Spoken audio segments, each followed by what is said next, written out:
Nella NG officiel. Nella NG. Écoute, like et abonne-toi à Nella NG officiel sur YouTube.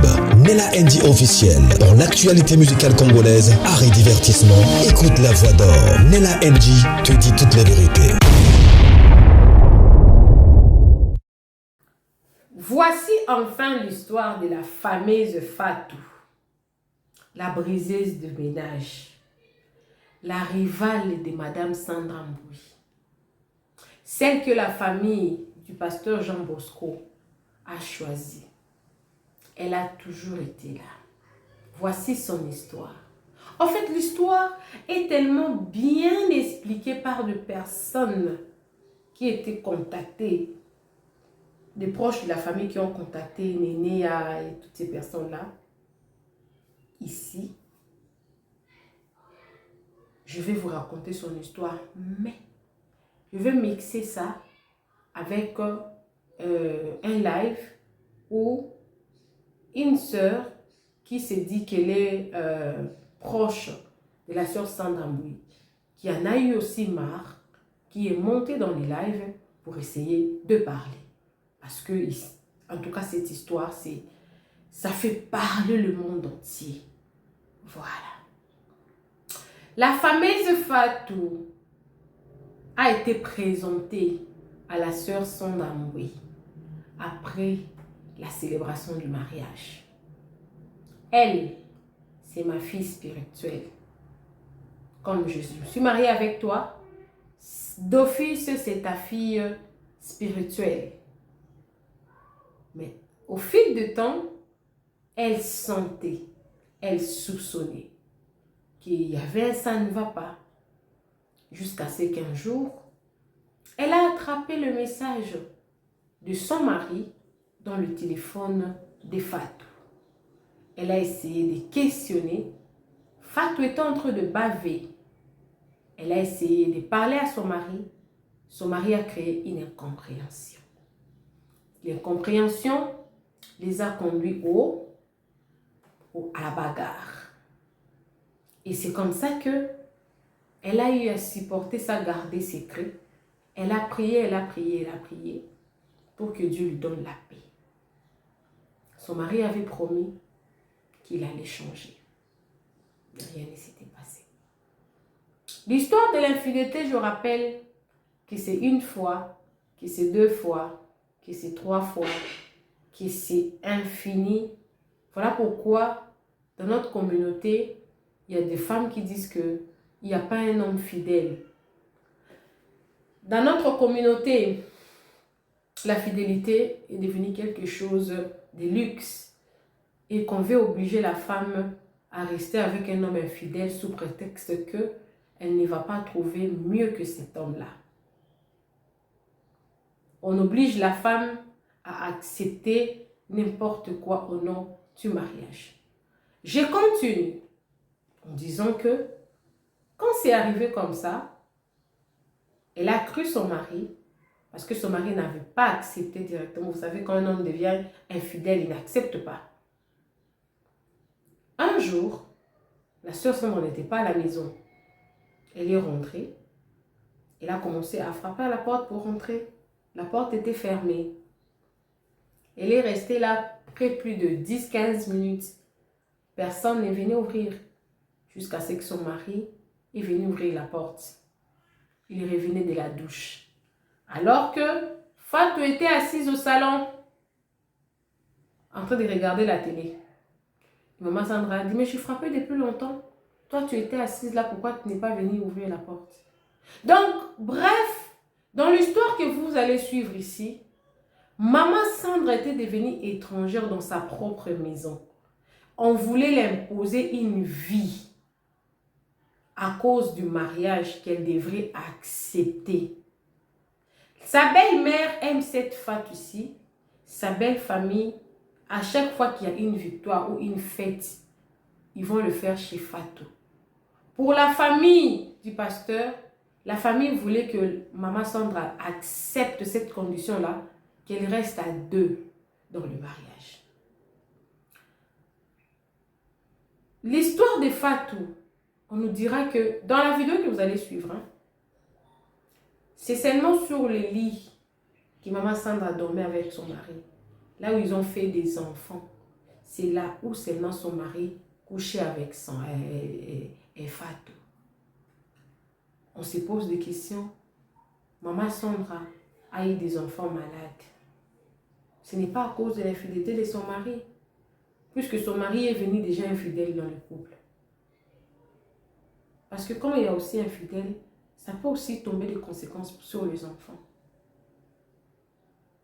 La famille voulait l'imposer cette fille-là. Imposer cette fille-là à maman Sandra. C'est ce qu'elle a refusé.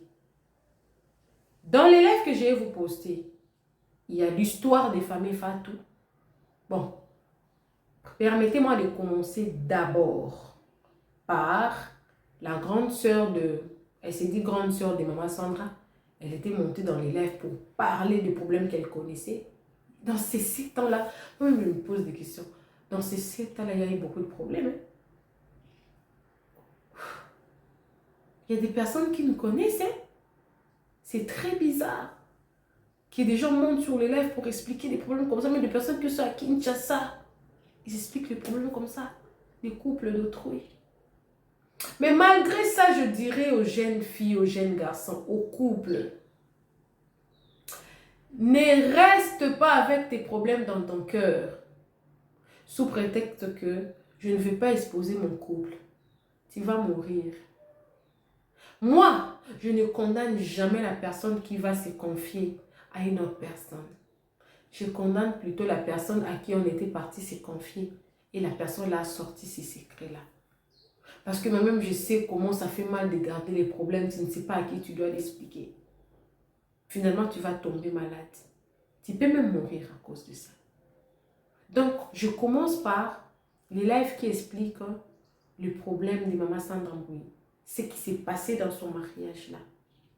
Ensuite, je veux mettre maintenant l'histoire de la famille Fatou. Mais avant ça, le pasteur Daniel Waxon aussi est là. Il vous attend demain. Il est là pour vous aider à interpréter vos rêves. Expliquez-lui aussi le problème. Si vous êtes malade, expliquez-lui le problème. Il pourra prier pour vous. Et aussi, j'ai une chaîne de 22 000 abonnés. La chaîne est déjà monétisée et ça a 22 000 abonnés, cette chaîne-là. Contactez-moi si vous êtes intéressé. Le prix est vraiment, vraiment, vraiment... C'est même discutable. Si vous êtes intéressé, contactez-moi. On va parler et vous allez prendre la chaîne de 22 000 abonnés et qui est déjà monétisée. Suivez toutes ces vidéos. Moi également, je suis avec vous. Suivez. Bonjour ma soeur, bonjour mon frère, c'est le pasteur Daniel Waxon de l'église La Trinité du Dieu Très Haut. Je suis ici pour vous présenter une très bonne nouvelle. On va se retrouver le 12 et le 19 décembre 2025 pour des prières en ligne. On sera sur l'écran. Je vais vous envoyer le lien. Si vous me contactez, je vais vous envoyer le lien que vous allez cliquer pour rentrer dans l'écran, pour être sur l'écran. Et nous allons nous retrouver ensemble. L'homme de Dieu, il va vous voir et il va prier pour vous. Il y aura des orientations prophétiques, des prières de guérison et délivrance. Si vous avez des problèmes spirituels, Jésus-Christ, par sa puissance, il va vous délivrer à travers les paroles que l'homme de Dieu va prononcer. Ok, veuillez me contacter seulement pour vous envoyer le lien. Souvenez-vous, c'est le 12 et le 19 décembre. À quelle heure?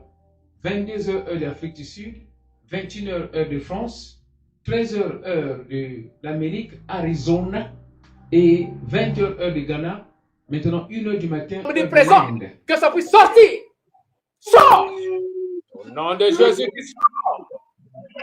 Commence à vomir. Vomis tout ce qui est contraire à la volonté de Dieu. Tout ce que tu as déposé dans ce corps. Commence à vomir, que ça puisse sortir par les oreilles, que ça puisse sortir par la bouche, que ça puisse sortir par les oreilles, que ça puisse sortir par les yeux, que ça puisse sortir par la bouche, que ça puisse sortir par les urines, que ça puisse sortir par les caca.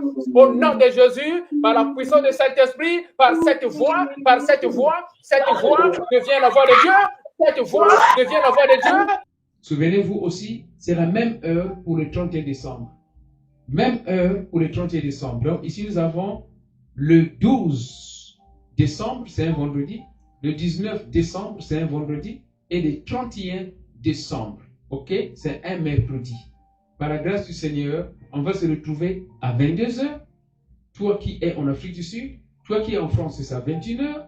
Toi qui es en Amérique, heure de Arizona, c'est à 13h. Toi qui es en Inde, c'est à 1h du matin. Toi qui es au Ghana, c'est à 20h du matin. Soyons ensemble pour prier. Jésus-Christ de Nazareth, il t'aime. C'est le pasteur Daniel Waxon. Shalom, shalom, shalom, shalom. Thank you. Ngai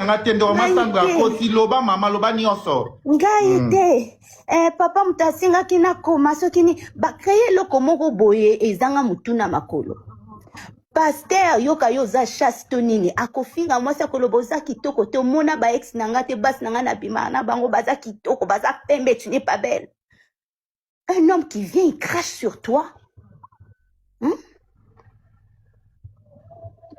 Ah, Maman Sandra wana kufela mama na ye depuis bomona tu viens au fingi mama nanga se a makolo na ye mama oyo omona te mama oyo yo mona te oyeba te mama oke mwa noki tangu mama Sandra akangaki Fatu na telefone akangaki message ya Fatu ekoti na telefone na papa Bosco tangu mama Sandra vandisi Fatu elle avait dit quoi, elle avait expliqué quoi, expliqué biso na oke mula yini expliqué biso na mtonga kangaki Fatu azowangana meko wangana na ye ezanga mutuna makolo ezobima kaka za coupable yoka neti makambo zoloba papa mutu atindaki nga en fait papa mutu akomaki message na téléphone na ngai te ngai te papa mutu alobaki na donc en fait réaction moko ezoteka e kaka cœur eza fait exprès. Il y a une autre scène bandeko wana baya lisusu, il y a une autre scène mère abimi azonga beta porte ezofungwama te porte ezofungwama te alors que ayebi ke atika mobali na ndako sima après des minutes de longues minutes papa ye afongoli auta douche auta salle de bain nani aza na salon Fatu afani na salon oh minga na obeta porte depuis kala mutu azofongola te alors que yo Fatu ozalaki na porte na salon ofandi siko yo mobali oyo fongolelinga oza ya kopola nzoto na yo eza kopola oti salle de bain. Qu'est-ce qui s'est passé entre les minutes oyo nga nazobeta na porte mutu ofongola te elle a vécu ebele pasteur aza impoli akofinga bandeko nyonso ya mibali ya mama Sandra akofinga mama Sandra akofinga bango nyonso mais tangu mama Sandra aki atokaki amoni Sandra na salon amoni papa nzoto akopola elekaki ndenge ni mama ozokembangu akoloba nini papa Sébastien expliquaki moko akoloba nini loyi papa Sébastien expliquaki moko bobenga ngai te oyo ndeko mama Sandra te akoloba nini amoni ameli kaka po ezala nango na 9 jours ya moyibi 10e jour ya mokolo eloko akoloba nini papa na ngai elle a vécu des choses oyo carrière oyo kimosala nzambe oyo vina il faut souligner qu'à vivre ba haut et des bas ebele mama wana donc homme susu akanga mutema misingite akanga ndemba kindumba na ina pasteur mukendi wana akanga bango mais juste kaka bongisa ongo bongisa te kindumba na ina mukendi akanga bango na nani mama oloba mbangu papa Sébastien oloba buete oloba malembe bakaba na nani basala mai kitisa luba malembe potoze ba détail malembe baza bien te bato wana baza bien te papa ba bolola biso mukendi basala ba vina bango oyende mutu normal o mwasi na yaza nini makosa ka mwasi na ye basala ba jina bango ensemble basala ba ensemble mais mama Sandra akoloba na ye te akoloba te.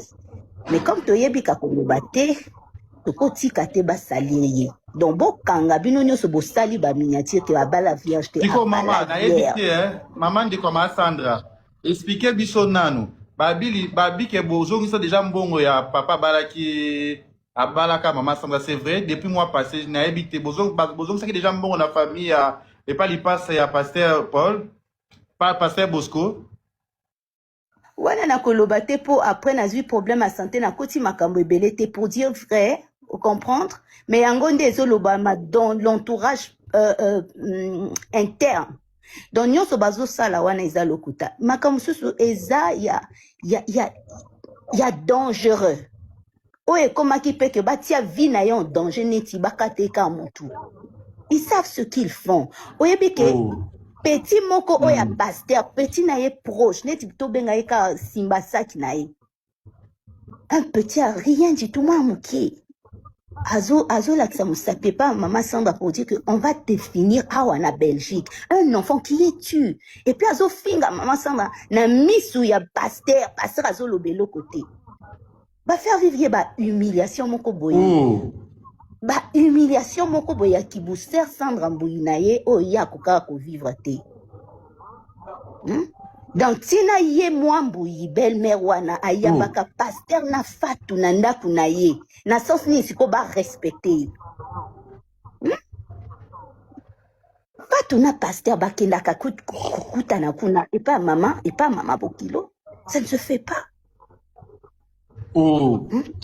Mama tika mambo solo bana fatu akendaka pa mama bokilo pa mama pasteur akendaka kuna ba famille pe yebi bakei oui. Mais munene ka na kati ya likambo ezake mbetu o bino mwasi na mobali o bobala na bolaleli yo pasteur ozo senga ngai na tikela ye soki na boyi naza mutema mabe mwasi ni akoluka akolingi loko wana ye pasteur aprometa mwasi oyo kakomema ye bakini sasa et tout po akenda kinikala depuis akenda poto. Tiko voyage na ya liboso mi ba bosa ma be asalisa asali yes na ngai accompli sa rêve à moi la maman mais la maille courage accompli sa rêve ya mwana mwasi oyo ya ndoki afatu po azonga kini na nzela mama Sandra asomisa ye babiye po akende kini o aza mutu abatelelaka yo bana surclassé ye na classe business ekosala nini soko surclassé ye na classe business boye omoni nzoka kuna nde aza likangu na ye. Et de la pure méchanceté, papa. L'histoire que vous Karana, c'est vraiment ça. Il y en a le baboui. En fait, pasteur, il a fait des années. Maman Sandra, on se passe au Bawana, la Bakati, à Salarabo. C'est faux, maman. C'est une dame où que, elle a même une bagne de l'eau dans la chambre. Vous voyez le genre de femme, moi, nous, ils ont que, à une bagne de l'eau dans la chambre, docile, soumise, vraiment. Mon bal est là, les années. Famille, n'a yé, baza, baza, un bateau, ok. Dans ma baba, balio, il faut qu'un mon il faut vendre, kinya, il faut à la soumise, il faut à la, moi, ce comme le coin, c'est, zobanabango. Parce que maman Sandre aussi, depuis Kala, oh, bah, maman Sandre depuis longtemps, bah, il dit que c'est une dame, où, a zappé femme de caractère. Mais tant à côté de Libala, tellement l'ingé Libala naïe, une chose celui qui a balé comme une mort état, comme une trentaine. Elle y a d'avant Libala naïe, qui n'y a, à Zapé mobile naïe, à tout ça et tout. Mais, et là, qu'on a que la tête, c'est comme un zaz femme de caractère, ce qu'on a donc qu'on manipule, et là, on mobile lui ça les années. Elle y a qui a beau métoile naïe. Onyati. Atika Koyemba. Aliaki maman Sandra atika en fait azokoka komona maman sa azopela kolekete bamboka mosusu atoyebi bayi pasteur Jean Bosco te mais motu nyonso partout okotana na partout bamboka nyonso eza na moto olobaka mama c'est tout dame la ayembaka ayi maman Sandra sikoyo aza tema baluba oyo bazalaka ke ye fa azala likolo ya mwasi azokoka ora mwasi te. Et quand même ceux qui, parce qu'il y a ma copine, elle a vraiment proche, elle a vraiment monté à maquiller, maman Sandra, elle a bien tout.